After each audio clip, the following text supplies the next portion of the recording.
Hello student, a very warm good morning to all of you. Today we'll start chapter number 1, that is French Revolution. Okay, today we'll discuss the French society during the late 18th century.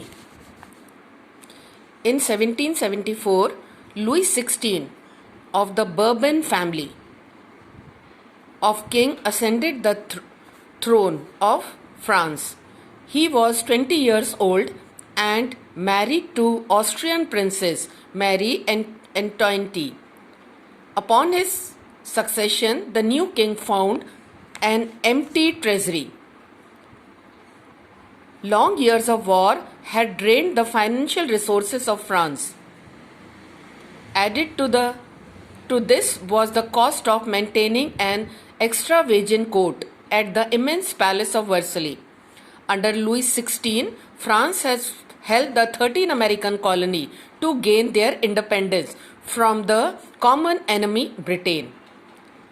This war added more than $1 billion livres to a debt and had already risen to more than 2 billion livres.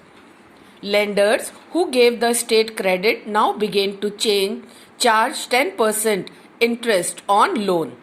So the French government was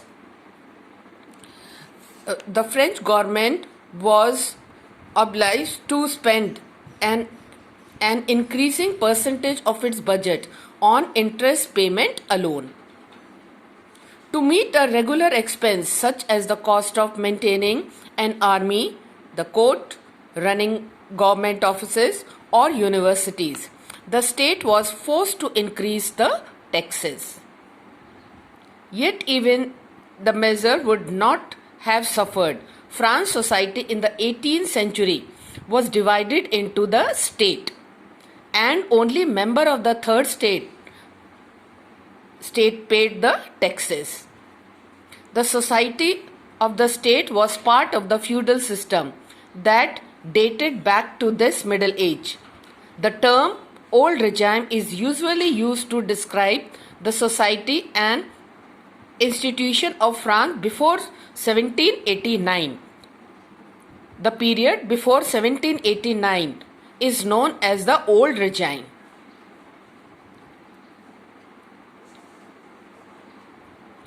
In figure 2 shows how the society of France was divided. The society of France was divided into 3 parts. First comes the clergies, second part is the nobility, and third the common people.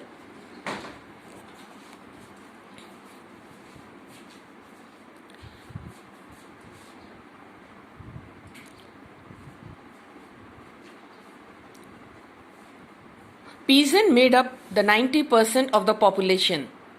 However, only a small number of them owned the land they cultivated.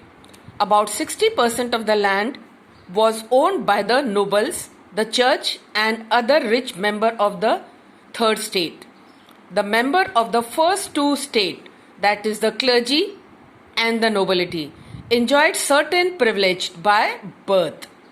The most important of these was exemption from the paying taxes to the state. The nobles further enjoyed feudal privilege. These included feudal dues, which they extract from the peasant. Peasants were forced to render service to the lords. Lord means the nobles. They had to work in this house and field, to serve in the army, or to participate in building roads. The church too extracted a share of tax called तिथि. Means peasants को church को भी tax देना होता था, और जो tax church को दिया जाता था उसको तिथि कहा जाता था. All members of the third state had to pay tax to the state also. This included a direct tax called tele and number of indirect taxes which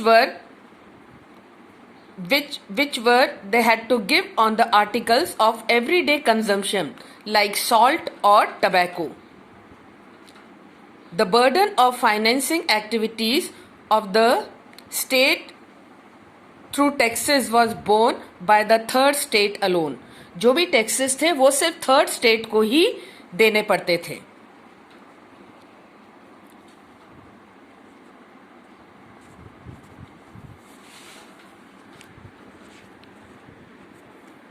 The population of France rose from 23 million in 1715 to 28 million in 1789. This led to a rapid increase in the demand for food grain. Production of grain could not keep pace with the